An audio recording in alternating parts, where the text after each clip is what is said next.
Okay, so guys next हमारा control है text box control. अब ये जो टेक्स्ट बॉक्स कंट्रोल है ना, इसका यूज़ क्या है? जैसे हमने बटन कंट्रोल का यूज़ किया कि वो इंटरैक्टिव कंट्रोल होता है, जो हमें हमारे एप्लीकेशन के साथ यूज़र को कनेक्ट करने में मदद करता है, कम्युनिकेट करने में मदद करता है। वैसे ही टेक्स्ट बॉक्स कंट्रोल है, अगर यूज़र के पास से आपको कुछ डेटा वहाँ पे लेना है एज एन इनपुट, तो यूज़र इनपुट कहाँ पे देगा? तो यूज़र से इनपुट लेने के लिए बेसिकली टेक्स्ट बॉक्स का यूज़ किया जाता है। To take the input from the user, to take the input from the user, basically इसका यूज़ वहाँ पे किया जाता है। बट फिर भी उसका डिटेल में देखते हैं कि टेक्स्ट बॉक्स एक्चुअली है क्या। Okay, see this text box control is basically to display और एक्सेप्ट। हाँ, ज़रूरी नहीं कि उसका यूज़ करके सिर्फ आप सिर्फ टेक्स्ट एक्सेप्ट कर सकते हो, but suppose if you want to display some text, है ना, फॉर्म के ऊपर कुछ टेक्स्ट आपको डिस्प्ले कराना है, तो आप टेक्स्ट बॉक्स का यूज़ कर सकते हो। तो बेसिकली उसके दो यूज़ है। मेन यूज़ है उसका taking input from the user, you can use it display the text to the user also, display the text to the user, मतलब यूज़र को अगर कुछ डिस्प्ले कराना है तो उसके लिए भी आप इसका यूज़ कर सकते हो। बट अगर आपको किसी ने पूछा what is the primary use of text box, तो बेसिकली उसका प्राइमरी यूज़ क्या है? To accept the input, to take the input from the user, that's it. अब इसकी प्रॉपर्टीज़ क्या क्या है? जैसे हर कंट्रोल को मैंने आपको बोला प्रॉपर्टीज़ एंड इवेंट्स बहुत इंपॉर्टेंट है, तो टेक्स्ट बॉक्स की प्रॉपर्टी ज़्यादा इंपॉर्टेंट है रादर दैन इवेंट्स। तो उसकी प्रॉपर्टीज़ पढ़ते हैं। प्रॉपर्टीज़, तो जैसे मैंने पहले बोला हर एक को टेक्स्ट प्रॉपर्टी होती है, टेक्स्ट प्रॉपर्टी। तो ये जो टेक्स्ट प्रॉपर्टी है ना, अब यूज़र ने वहाँ पे क्या लिखा हुआ है वो अगर आपके इसमें गेट करना है, तो यूजिंग टेक्स्ट प्रॉपर्टी वो टेक्स्ट को आप वहाँ पे ले सकते हो। तो यूजिंग दिस प्रॉपर्टी गेट और सेट मतलब यूज़र से गेट करने के लिए भी और उस टेक्स्ट बॉक्स पे कुछ सेट करने के लिए भी ये प्रॉपर्टी यूज होता है। तो using this property you can get और set the text, you can get or set the text, okay, from the user। Okay, इस तरीके से आप उस पर यूज़र के पास से या तो टेक्स्ट गेट कर सकते हो या तो उस पर सेट कर सकते हो। इसके लिए उसका टेक्स्ट प्रॉपर्टी इंपॉर्टेंट है। अभी पहले एक टेक्स्ट बॉक्स हम ऐड करते हैं हमारे एप्लीकेशन के ऊपर, ये जो हमारा एप्लीकेशन है उस पर एक टेक्स्ट बॉक्स ऐड करते हैं। Now I am going to adding text box from the tool box. See this, ये रहा आपका टेक्स्ट बॉक्स, इसको डबल क्लिक करते हैं, ये आ गया आपका टेक्स्ट बॉक्स यहाँ पे, है ना। ये दोनों बटन यहाँ पे हमारे यहाँ पे है, ये टेक्स्ट बॉक्स आ गया, उसकी भी साइज़। अब इसकी सिर्फ साइज़ हॉरिजॉन्टल पड़ती है, वर्टिकल क्यों नहीं बढ़ती मैं आपको बताता हूँ। क्योंकि ये जो टेक्स्ट बॉक्स होता है ना, ये बाय डिफ़ॉल्ट वहाँ पे सिंगल लाइन टेक्स्ट बॉक्स होता है। सिंगल लाइन मतलब आप एक ही लाइन का टेक्स्ट वहाँ पे दे सकते हो। अभी अगर उसको मल्टी लाइन करना है तो कैसे करना है, उसकी प्रॉपर्टीज़ बहुत इंपॉर्टेंट होगी अभी। तो ये टेक्स्ट बॉक्स मैंने ऐड कर दिया। तो आप मुझे बताओ, इसमें बाय डिफ़ॉल्ट टेक्स्ट जो होता है उसकी नल प्रॉपर्टी होती है, बाय डिफ़ॉल्ट टेक्स्ट प्रॉपर्टी नल होती है, बट इसकी बाय डिफ़ॉल्ट नेम प्रॉपर्टी क्या रहेगी? मतलब इसका नेम क्या रहेगा by default? Anyone? Text box 1। Yes, correct, text box 1। Okay, ये name property it is the object name of that text box, it is a object name of that text box. तो ये दोनों property तो हर एक control में आपको मिलेंगी, text and name.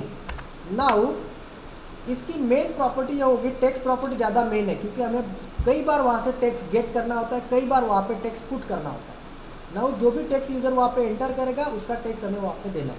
Now मुझे क्या करना है, अभी ये जो टेक्स्ट बॉक्स है ना उसकी क्या क्या इंपॉर्टेंट प्रॉपर्टी है, उसकी रीड ओनली प्रॉपर्टी इंपॉर्टेंट है। रीड ओनली, ये बाय डिफ़ॉल्ट फॉल्स उसकी वैल्यू सेट होती है। बाय डिफ़ॉल्ट क्या होता है? ये फॉल्स, बाय डिफ़ॉल्ट फॉल्स। मतलब कई बार क्या होता है, आप चाहते हो कि यूज़र सिर्फ वहाँ से डाटा रीड कर सके, वहाँ पे एंटर नहीं कर सकेगा, मतलब टेक्स्ट बॉक्स में डाटा एंट्रिंग अलाउड नहीं है, उसको हम रेस्ट्रिक्ट कर देंगे, रीड एंड नहीं कर देंगे, बस का बाय डिफ़ॉल्ट वैल्यू फॉल्स होता है ना। तो अगर आप उसमें देखिए, अगर मैं इसको रन करूँ तो रन करने के बाद ये जो टेक्स्ट बॉक्स है बाय डिफ़ॉल्ट इनेबल होता है कि आप उसमें टेक्स्ट टाइप कर सको। बट अगर सपोज मैंने उसको रीड ओनली रखना है तो उसके लिए उसका रीड ओनली प्रॉपर्टी वहाँ पे ज़रूरी आपको सेट करना है। टेक्स्ट बॉक्स की प्रॉपर्टी है तो ऊपर टेक्स्ट बॉक्स 1 दिखेगा, तो उसकी रीड ओनली प्रॉपर्टी जो है ये read only by default false है, जो मैंने बोला आपको इसका ट्रू कर दीजिए। ट्रू करने के बाद उस टेक्स्ट बॉक्स की जो बिहेवियर है, उसका जो लुक है वो चेंज हो जाता है। लुक एट हियर, पहले वाइट दिख रहा था, अब वो ग्रे कलर का हो गया। अब मैं अगर उसको रन करके उसमें कुछ टाइपिंग करूँ, नॉट अलाउड, सीधी कितने भी बटन दबा लो आप, अलाउड ही नहीं है, क्योंकि रीड ओनली है ना भाई, वो वन वे है। वन वे में सिर्फ डाटा रीड करेंगे, है ना। वन वे रूल पता होता है ना ट्रैफिक का, कि एक ही साइड से जा सकते, वहाँ से रिटर्न नहीं आ सकते। तो इसमें डाटा सिर्फ रीड कर सकेंगे हम, डाटा एंटर नहीं कर सकेंगे। और अगर आपको उसको रीड ओनली मतलब डाटा इनेबल्ड रखना है, तो यहाँ पे हम क्या करेंगे, उसको फॉल्स, ये जो प्रॉपर्टी उसकी फॉल्स प्रॉपर्टी कर देंगे, फॉल्स। ठीक है, ये हो गया फॉल्स प्रॉपर्टी। अब ये उसमें हम डाटा एंटर कर सकते हैं। अब फिलहाल हम क्या करेंगे उसमें, ये हो गया उसका रीड ओनली प्रॉपर्टी जो मैंने बता दिया। नाउ इसका मल्टी लाइन प्रॉपर्टी होता है, जो मल्टी लाइन होता है वो भी बाय डिफ़ॉल्ट होता है फॉल्स। मतलब उसको मल्टीपल लाइन अलाउड करना है, क्या मतलब एंटर करके, जैसे अब ये देखो, हम ये मल्टीपल लाइन मतलब क्या, एक लाइन, दो लाइन, ऐसे हम एंटर करके बहुत सारी लाइन लिख सकते हैं। बट टेक्स्ट बॉक्स में बाय डिफ़ॉल्ट एक ही लाइन अलाउड है। जैसे अभी देखो, मैं इसको रन करता हूँ, ये उसमें मैं टाइपिंग कर रहा हूँ और एंटर नहीं कर पा रहा हूँ, होगा ही नहीं, क्योंकि वो सिंगल लाइन टेक्स्ट बॉक्स है। तो अगर मुझे उसको मल्टीपल लाइन ट्रू करना है, तो उसके लिए मल्टी लाइन उसकी प्रॉपर्टी होती है, मल्टी लाइन प्रॉपर्टी। तो ये मल्टी लाइन प्रॉपर्टी आपको कहाँ पे मिलेगा, ये सीधी, ये मल्टी लाइन प्रॉपर्टी, ये फॉल्स है बाय डिफ़ॉल्ट, तो इसको भी हम ट्रू कर देंगे। अब ट्रू करने के बाद आप उसको रिसाइज कर सकते हो सीधी, क्योंकि ये मल्टी लाइन हो गया ना अभी, तो आप उसको हॉरिजॉन्टल भी अभी मतलब वर्टिकल भी उसकी साइज़ बढ़ा सकते हो। तो ये मल्टीपल हो गया। अब इसको रन करके उसमें एक से ज़्यादा लाइन डाल के देखते हैं। ये सीधी ABC enter XYZ enter XYZ like this. So this is now multi line text box. इस तरीके से उसका मल्टी लाइन प्रॉपर्टी है, हम उसको वापस से उसका फॉल्स वैल्यू सेट कर देते हैं। तो समझ में आ गया आपको multi line property, true oblique false. It is used to decide whether the text box is single line or multi line, single line or multi line। इसमें लिख दो लगे तो if it is false then it is single line, correct ना। and if it is true then it is used multi line, yes or no। Yes, sir. Same read only property का भी है, it is prevent, it is use to prevent, it is use to prevent to user for entering text,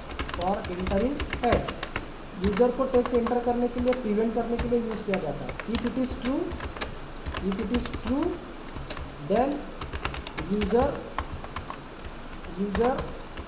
cannot type or cannot enter the text, and if it is false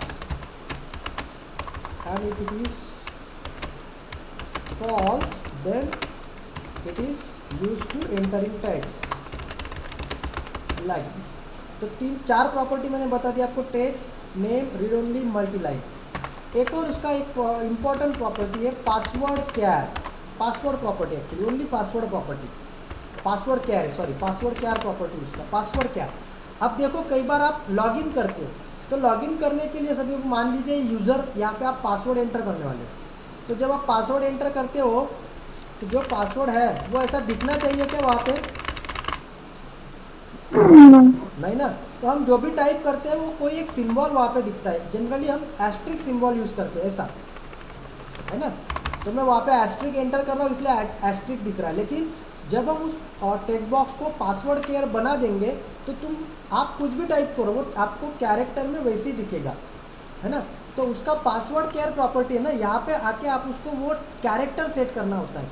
अगर आपने यहाँ पे star लिख दिया, password care में star mention कर दिया, इसका मतलब आप जो भी इसमें टाइप करोगे वो स्टार दिखेगा। वो क्या किया ना, उसको सेव कर रहा हूँ मैं, रन कर रहा हूँ। अब इसमें मैं जो भी टाइप करूँगा ना वो सारा आपको उसी हिसाब से दिखेगा, मतलब आप इसमें पासवर्ड एंटर आप वो फील्ड वहाँ पे बना रहे हैं। इस तरीके से उसका पासवर्ड केयर प्रॉपर्टी बहुत ज़्यादा इंपॉर्टेंट है, पासवर्ड केयर प्रॉपर्टी, ठीक है। तो पासवर्ड केयर प्रॉपर्टी सेट दी यूनिकोड कैरेक्टर, ओके, ताकि हमारा जो हम जो भी एंटर कर रहे हैं हम वहाँ पे मतलब नहीं दिखेगा हमें। ज़रूरी नहीं कि आप स्टार सेट करो, आपको लगेगा सर मुझे @ साइन सेट करना है, तो आप उसमें @ साइन सेट कर सकते हो। वेयर इज पासवर्ड क्या है,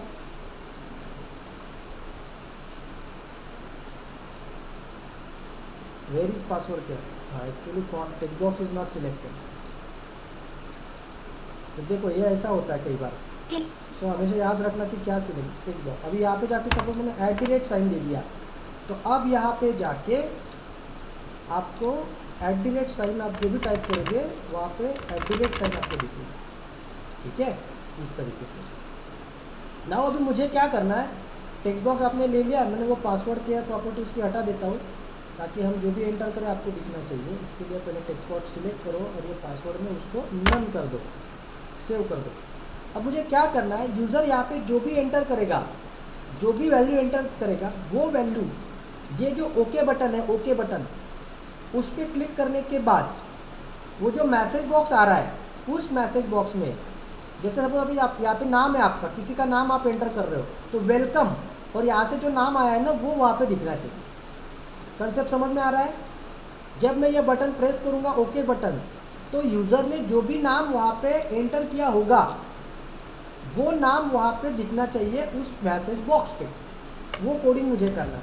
मतलब यहाँ से आपको एक चीज़ मैं बताने वाला हूँ कि टेक्स्ट बॉक्स से एंटर किया हुआ टेक्स्ट हमारे प्रोग्रामिंग में हम गेट कैसे करेंगे। सेट तो हमने कर लिया, अभी गेट कैसे करेंगे। तो उसके लिए क्या करना है, तो ओके बटन पे पहले डबल क्लिक करो।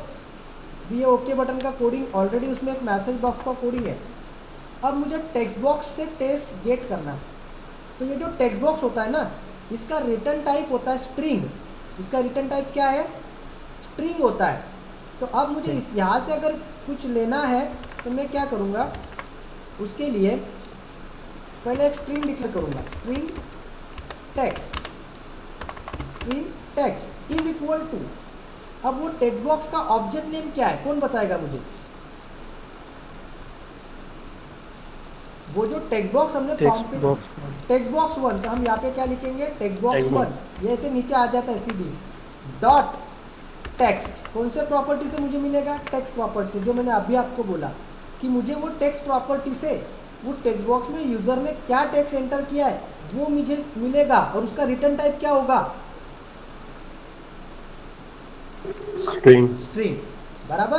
तो जब भी वो टेक्स्ट बॉक्स में जो भी टेक्स्ट यूजर एंटर करेगा, हमने कैसे गेट किया, टेक्स्ट बॉक्स 1 डॉट टेक्स्ट, वहाँ से उस वैल्यू को गेट किया। और यहाँ पे जो मैं इसको टी कर देता हूँ, बस टी। तो ये टी जो वेरिएबल है ना, उसके अंदर मैंने जो भी स्ट्रिंग वहाँ पे आएगी, यहाँ पे मैंने कलेक्ट कर लिया। अब मुझे क्या करना है, ये जो वेलकम टू प्रोग्रामिंग का मैसेज है, इसको मैं सिर्फ क्या करूँगा, वेलकम, और यहाँ पे प्लस करके यहाँ पे टी मेंशन कर देना है मुझे, बस दैट्स इट, वेलकम टी। तो टी में क्या आएगा, तो यूज़र एंटर करेगा। लुक एट हियर, इसको सेव करते हैं। सेव करने के बाद इसको रन करते हैं। अब रन करने के बाद यहाँ पे यूज़र जो भी देगा, सपोज मैंने दिया विनोद, और फिर मैंने बटन प्रेस किया okay, now see this, welcome Vinod. तो बराबर जो भी वैल्यू यूज़र ने टेक्स्ट बॉक्स में एंटर की थी उसको हमने गेट कर लिया हमारे प्रोग्रामिंग के अंदर, कोडिंग के अंदर। तो किस तरीके से गेट किया, तो उसके लिए उसका टेक्स्ट बॉक्स 1 डॉट टेक्स्ट, उसका उस टेक्स्ट बॉक्स का नाम और डॉट दे के टेक्स्ट प्रॉपर्टी हमने यूज़ किया।